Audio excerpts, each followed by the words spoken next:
So Sonic as a franchise has not been very successful in Japan despite being created in Japan.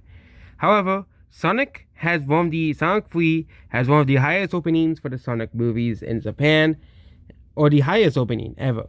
So Sonic is doing very, very well in the US. It's doing very, very well globally compared to the last two movies as well. And it's become the highest earning Sonic movie in Japan so far.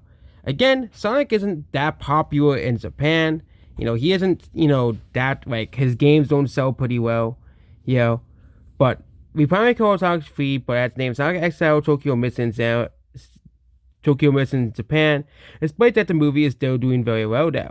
The movie sold 69 million yen, which is 437,000 in American dollars. It was watched by over 40,000 theater attendees. To get a better idea, as of January 5th, 10 days after the theater premiere, it has already grossed 153% more than Sonic 1 for now. Sonic Movie 3 is looking to surpass $300 million in worldwide box office sales if it already hasn't. So in Japan, Sonic 3 is doing pretty well. Very well in Japan, and it's at 1.1 million as of now. This is the non-debut numbers here. We can compare it to the second movie here, and the second movie in Japan, they don't have any numbers for it. So, yeah, that's probably why they're not comparing it to the second movie, because the second movie has no numbers in Japan. But again, in Japan, they released it so late after all of the releases, it probably didn't really do too well in Japan either way.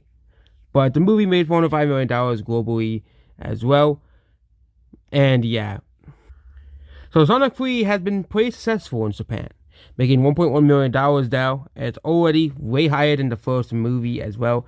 Again, the first movie was impacted by the pandemic as well. So that was one of the big things that happened in 2020, because the first movie released in 2020 as well. But the movie did do pretty well in Japan, for all things considered, that Sonic isn't too popular in Japan compared to like Mario and other video game franchises. But it's still making $1.1 million as well. But I hope by the fact it's released, of course, to the other countries' releases, and the other two was released months later as well. So Sonic 3 is actually releasing closer to other releases now, to other countries, which means it has a chance to actually make money in the Japanese box office, which tends to be very, very leggy as well compared to other box offices as well. So yeah, that's what this video here, and goodbye.